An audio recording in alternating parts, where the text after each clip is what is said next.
Got to get done by 12 o'clock. It's 11:15, right? They're doing this. That's funny. Yeah. Facebook. The energy's off. Yeah. Your time is allocated, right? But your energy has shifted. Something else. Right.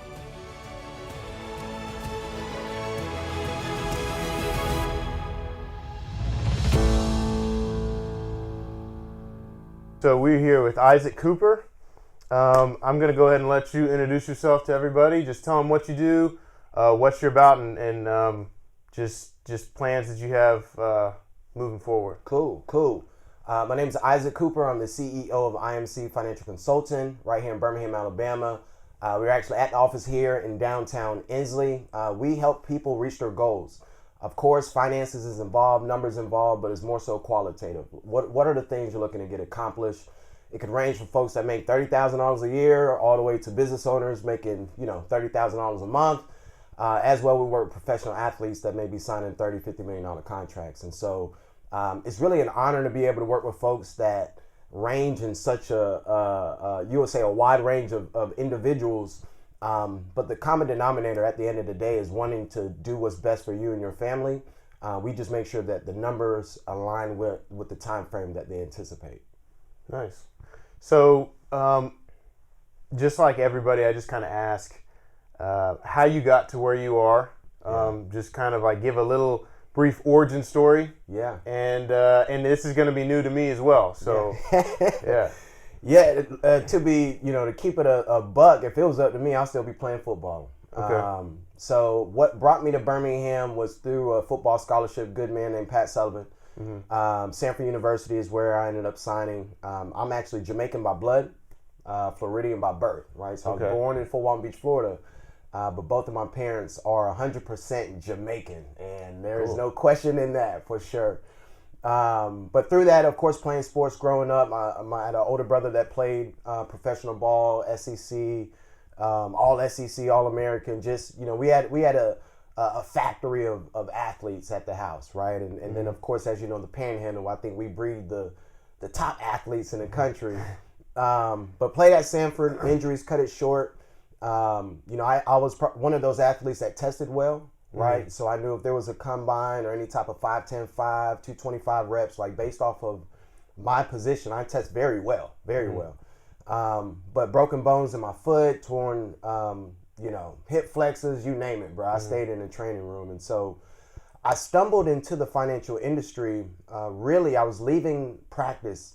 Coach Sullivan and I were actually getting interviewed about a good friend of ours, John Millhouse. And leaving that interview, our media, will just say, specialist at the time, asked me what I was going to do after football. I was like, I don't know. I'm a finance degree. I like numbers. I want to stay around sports, but I really didn't, I would say accept the transition of football is over, right? I still got cleats in the trunk as we speak. Yeah.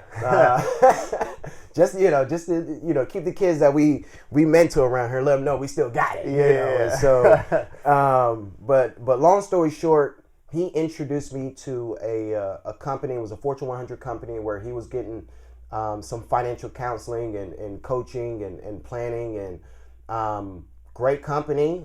Ended up interning there. I was actually at the #1 office in the country at the time. Who would have known, in Hoover, Alabama. And I was only black in the state of Alabama with the company. And so for me, the fact that I was sitting next to folks that make a couple $100,000 in a month, $1 million in a month, right? Like just these type of numbers, I'm not from an environment to where you have that type of proximity to people making money like that. Okay. Right. And so two things came to mind, like, okay, that's some money, right? And then if I am hearing these steps, tools, process, products on how to be able to accumulate this money, transfer this money, right? Continue to build this money. And I'm the only one here that looks like me. Who's out here sharing this information, right? And so that was an immediate trigger. And then, of course, the proximity of just playing ball, right? Like knowing that NFL players, the 78 to 80% that go bankrupt 3 to 5 years after their last game, like that wasn't I knew that was not an intellect issue. I knew it wasn't a there's certain things that are factors, right? The environment, the education, where they come from. But I knew that wasn't the source, right? I knew that wasn't the foundation, and I felt like advisors could play a major role. So fast forward, I fell in love with what numbers could do for people. Okay. I fell in love with how it could really activate someone's vision. But I didn't really like the business model that I was in to be able to make that happen. So that led us to me starting our practice, IMC Financial Consultant, in 2016. So I've been in the financial industry going on 10 years now. We got a team of 5. And just really excited about what we got for the future. So it sounds like you have a strong desire to share knowledge with people because, and correct me if I'm wrong, but it sounds like, you don't like how there are situations where people just, it's not that they are deciding to be in certain environments. Like you said, 80% of NFL athletes go broke after their last game, like a few years down the road. You want to be the one to be able to share that knowledge with them to where people know how to take care of themselves financially. That's exactly right. There has been this evolving gap that as more information is shared with me, I'm able to acknowledge that financial education, financial literacy, financial wellness, financial planning, just finances in general, we've all been set behind a curve, right? Like there's folks that are graduating college regardless of profession, regardless of industry, and there isn't a basic understanding of credit. There isn't a basic understanding of cash flow, right? We know how to count 10 minus 5 is 5, right? Like, budget's budget. That's easy. Right. But when you tie into some of the nuances of budget, right? Understanding interests, and it's just, it's a lot more difficult than one would assume. And then once you look at the evolution or the lifestyle of a collegiate athlete, we'll just use football to be an example. Let's say their junior year, they're making some noise. They may be at a D1 school. Now you have all this attention. Now you have all these professionals, agents, advisors, speaking to you as if you have the knowledge to even make business decisions, right? So when we really just pull the covers back and look at the facts of the situation, you have 19, 20, 21-year-olds making decisions, again, regardless of their industry, that they're not equipped with the tools to be able to make those decisions, right? And so, even when I look at that 78 to 80% that go bankrupt 3 to 5 years after their last game, you apply that any profession, that's really the same thing. It may not be bankruptcy, right? But it may be default on certain things that they have within their possessions, right? It may not be a $6 million a year contract, but it may be a $60,000 a year salary in which they're really spending $72,000 a year because of credit. So it's anytime I actually have to, teach a class, if it's UAB or, whatever university, I love asking the students about really asking, all right, what's your reasons why you think these athletes go bankrupt? Oh, they, bad spending, jewelry, whatever, vehicles, right? Which is a fact. Like, that's a fact. And I also asked them, all right, you are now a junior and senior in college. When did you learn about finances? When did you learn about money? Oh, we haven't learned about it. So who said that they did as well? Right? And I try to demystify these assumptions around, especially just professional athletes, that it is their fault. Of course, it is their responsibility to be able to know how to manage their money. But I think we need to be a bit more proactive on the environment that they are developing in to ensure that we know how to communicate to them the importance of not only handling their money, but knowing that that sport has an expiration date, right? Because if you don't know that the sport has an expiration date, you're going to play the sport and handle your money as if it will never end. And that's why a lot of these cats go bankrupt, right? Okay. Because they feel like that, no, I'm straight. Boom, week 11, torn ACL. Right? And you're banking on that second contract to be able to get your money right. Yeah.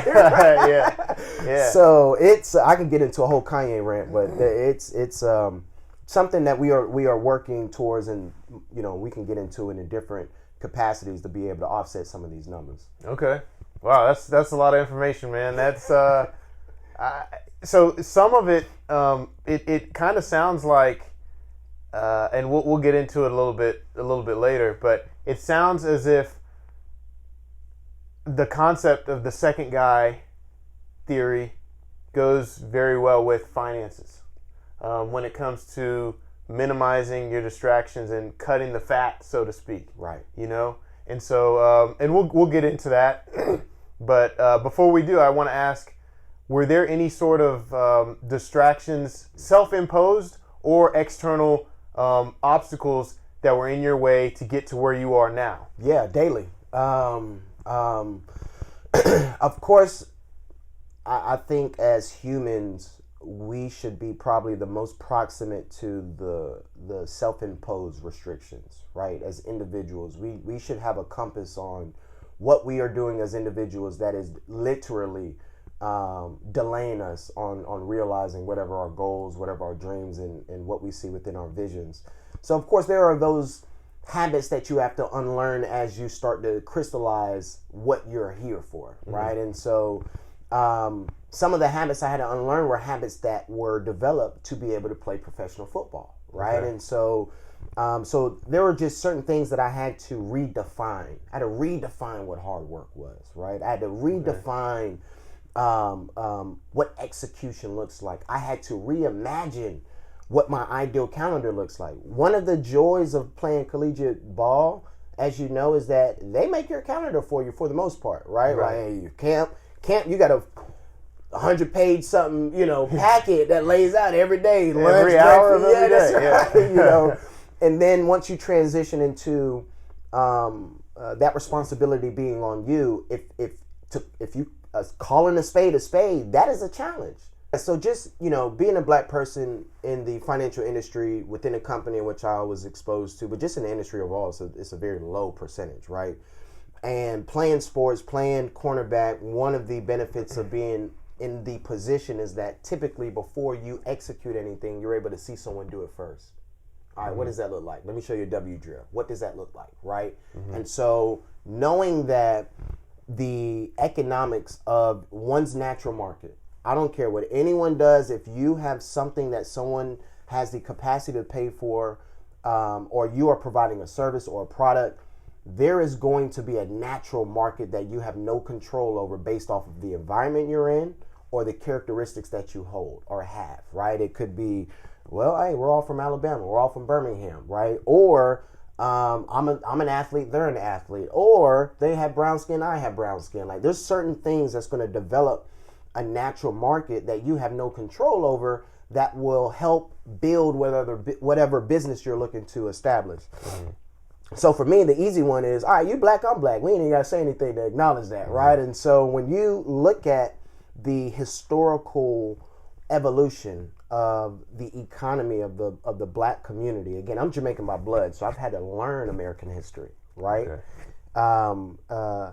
When you look at the evolution starting from just the late 1800s, mid 1800s, all the way until today, the Freedmen's Bank, Tulsa, Oklahoma, redlining, all these, I would say, obstacles to be able to build wealth, grow wealth, transfer wealth.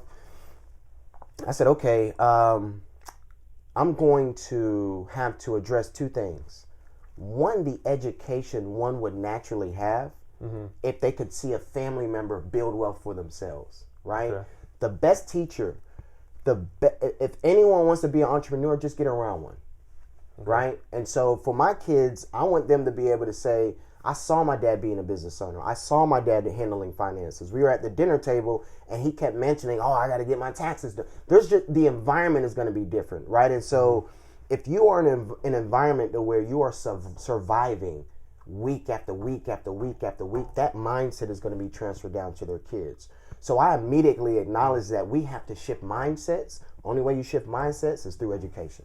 Okay. We got to educate them, right? We got to make sure that they can get a better understanding of seeing money as a tool to build instead of a tool that restricts them, right? Because unfortunately, when folks think about money that typically don't have it, it's kind of painful because it's usually out of their hands by the time they got it, right? And so yeah, there was definitely the self-imposed time control, energy control. I've been able to land that, time management is important, but energy management is more of a priority for me. What do you mean by that? So you could say, all right, I need to be effective in the next 60 minutes. Mm-hmm. And say, all right, that's good time management. This 60 minutes, I have defined it to do this. But was your energy correct throughout that duration? And did you waste that 60 minutes because your energy was off, right? Mm-hmm. Prime example, you know how, I know I did it in college. Hey, this paper's due February 13th. Oh, right, yeah, cool. I already know where you're going, yeah. Right? Hey, February 10th, okay. Now your energy is different. Right? So what if you use that same energy prior to that time? Right. So that's one thing that, over time that I said, okay, yes, I'm going to have an ongoing audit of my time, but I need to audit my energy within that time. Because if that's not utilized correctly, I can say I have a great calendar all day, but if it's kind of like someone's at work and they have priority A, B, and C. Got to get done by 12 o'clock. It's 11:15, right? They're doing this. That's funny. Yeah. Facebook. Energy's off. Yeah. Your time is allocated, right? But your energy has shifted. Something else. Right. So that's my. Even with people, like I try to feel their energy, right? If someone walks in, man, it's been a bad day. Whoa, I need to go the other way.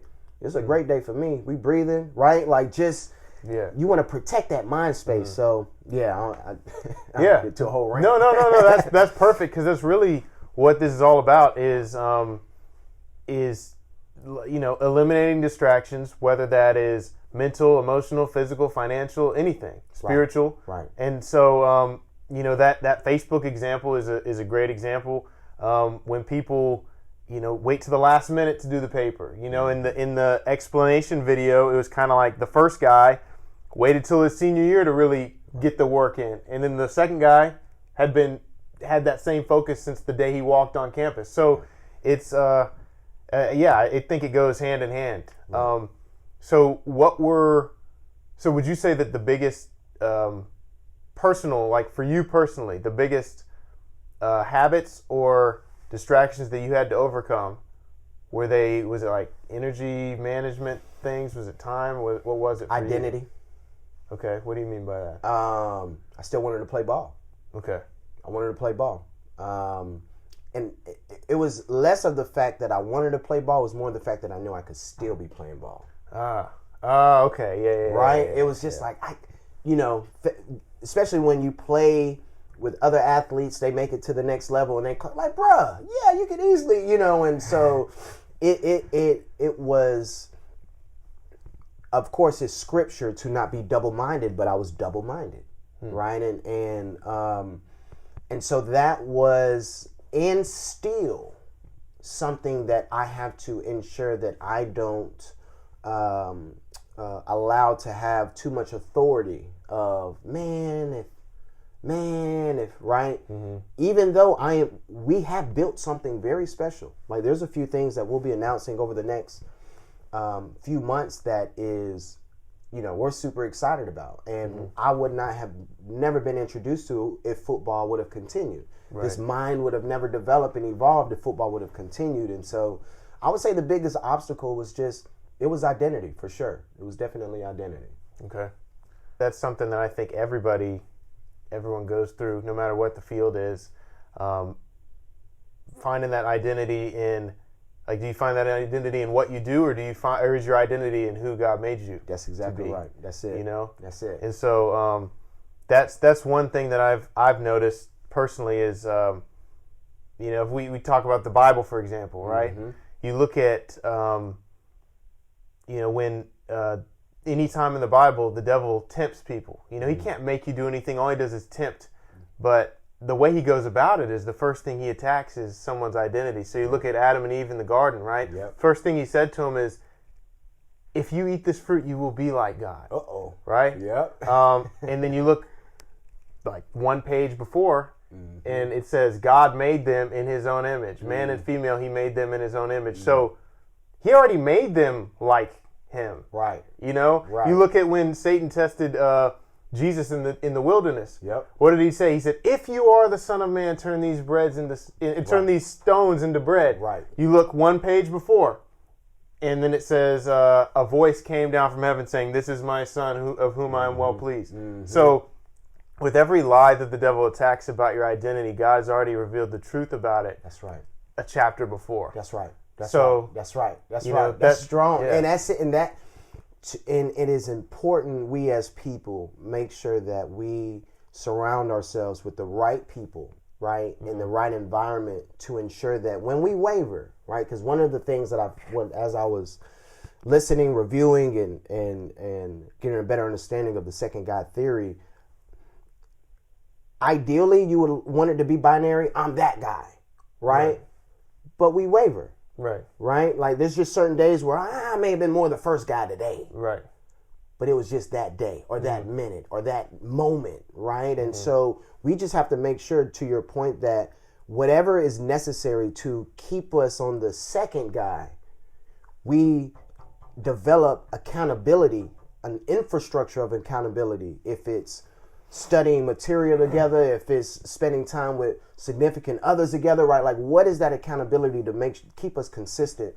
Because that temptation, that's gonna happen, right? Like we live in a world where mediocrity is celebrated, right? And so, in order to be different, there is a element of isolation, and not saying that it's bad or it's lonely. You just have to get a better understanding of your responsibility, right? And if that's a part of your responsibility is to lead others in some form of fashion, then what's the point of being around others and letting their mindset, define what yours need to be, instead of you bringing a mindset to them, right? And more so that's reflective off of your actions. But yeah, I think the identity is a focal point in which is why a lot of athletes don't transition well, right? Because how they have been celebrated as individuals has been the identity that they adopted, instead of developing one in which they know who they are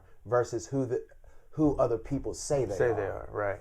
How would you say the first guy, second guy analogy falls into the financial realm? So you take away the emotion of it, you take away the personhood of it, and you just put it into dollars, like a first guy account, second guy account. How would they look different, and what would be some of the factors that a lot of people don't take into consideration when they are looking at their finances? Yeah, that's actually a really, really good question.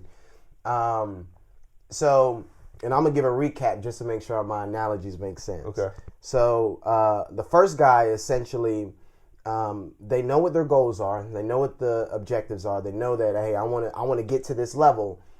But there is a bit of delay in deferring of the immediate responsibilities until it gets closer to that time frame. Would you say, is that a... Yeah, that's definitely part of it, for sure. Okay. Yeah. And then we have the second guy that same goals, same objectives, same framework, same person, but different mindset, right? I am going to activate my responsibilities as soon as I identify what my goals and objectives are, right? And eliminate, of course, its distractions and a few others. So when it pertains to finances, one of the things in between the two that the second guy acknowledges that the first guy doesn't is how emotions plays a role in their overall financial decisions. Okay. Period. Emotions equal money. I don't know anyone. Prime example. So I'm married. Okay. Right? Yeah. Once we leave here, if I stop somewhere and I want to surprise my wife and get some type of bear, roses, whatever it may be, it's going to cost money. When I deliver that experience, the roses, the bear, it is going to create, I'm going to have emotions, she's going to have emotions of that experience that I'm not going to forget. Right. So typically when money is spent, there is an experience, there is emotions that happen that we have to acknowledge. You cannot ignore it. it's easy to say, oh, don't let the... No, money and emotions are tied together. And so the difference between the two is that the second guy acknowledges what's important, right? Knows that emotions is going to play a role, but it doesn't play the primary role. Oh, wow. Okay. Right? Yeah. In order to be able to differentiate between the two is going to be able to, it's this simple. All right, what do I want to do over the next 30 days? Okay. All right, over the next 3 months. Okay. All right, by the end of this year, what are 2 financial goals I want to make sure I get accomplished? Okay. All right, foundation. Second, how much money do I have right now? Okay. How much money do I need to have to make sure if something happens, I'm good? All right, that's going to take some time. Where can I start today? It's this understanding of what do I want? Who am I? Mm-hmm. What do I want? And I share this. It doesn't matter what group we're talking to. We say, all right, if I got on the bus and I had a U-Haul truck behind me and I told everybody in the room to get on the bus and pack everything up and put on a U-Haul truck, what's the one question you're going to ask me? What are the, like, what do I have to bring? Do I have to bring clothes? Right, do I have to bring food? Right. So we get all that on. You bring everything. Everyone's on the bus. I'm the last one. I get in the driver's seat. It's the yellow one. So I got to close it like this. I crank it up. And you say, I hear Mr. Richardson say, hey, what's the one question you're going to ask me? Where are we going? Yeah. Where are we going? Yeah. I was thinking of that, but I was like, I don't want to take the analogy too literal. But okay, that's it. Where are we going? You got not only me, but and my stuff in the back. Right? Yeah. And that's the same question when it pertains to finances. Where are you going? Okay. And that's why we need to get a better understanding of what those goals are. And typically, I feel like the main reasons why financial goals fail is because they take 12 months to celebrate. Oh, I want to do this over the next 12 months. We're trying to get done over the next 12 days. Let's start creating some good momentum. As everyone on the video can see, you are a masculine, well-built individual, right? You're not going to walk into the gym. I'd like to think so. You're not going to walk into the gym. Your first set on curls picking up 90-pound dumbbells. Right. That's just not. Right? And so, unfortunately, when it pertains to finances, we look at the overall goal. Sometimes get deterred based off of your environment. Mm-hmm. Hey man, let's go, man. Hey, what are you doing after work? Knowing they just said, man, I need to start saving money. I don't know what you're doing. Right? Now you've been pulled into something. And so I think the main difference between the two is just the same alignment with the second God theory of knowing what you are doing this for. Because when you know what you're doing it for, there is no question on what you're willing to sacrifice. That's why for us, our clients, the people we work with, it has nothing to do with how much money they make. We care less. Mm-hmm. Are you willing to make the decisions to make A, B, and C happen? Period. Mm-hmm. This is your goals, your objectives, right? We don't need to be more passionate about your. So I think once there is an understanding and an acknowledgement of the responsibility that it takes, and then once there is an appetite for education, and prior to all of that, once you release the shame that one may have or developed because they didn't learn the language of money in middle school, high school, should start at elementary school, right? Like did not learn the language of money, and now I didn't learn about credit until I had to use it. By that time, it's typically too late, right? Like there's just so much that you have to unlearn or circumvent or push to the side that is a detractor. And so I think the biggest thing is just being clear on who you are, why you are here, and then what are you supposed to do when you're here. All of that will ultimately feed into the plan, like where you work and all that good jazz. Right? Like, that's the easy stuff. But those three, and it's going to evolve over time because 1 year after a conversation, you may say, "Hey man, I'm married. My wife's pregnant. Like, what do I need to be thinking about?" Right? And so, just have an appetite for education and just know things are going to change for sure. Yeah.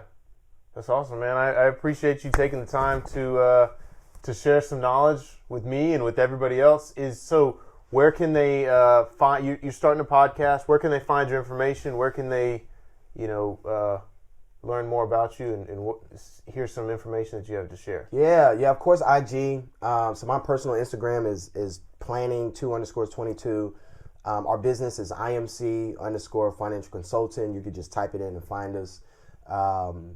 We have the planning podcast, which is going to be launched late this month. So I'm super hype about that. So you'll be able to find us on YouTube and then all the different platforms. And of course, once this airs, I'll make sure I get you the link to that as well. Yeah, for sure. And outside of that, just stay tuned. We have a good number of content and information and projects that we're working on that with everything that we discussed today is not just a discussion on our side. Like we have vehicles or solutions to address that bankruptcy rate for NFL athletes. And so we're just excited to be able to realize all of what we've been discussing over the past few years. Right.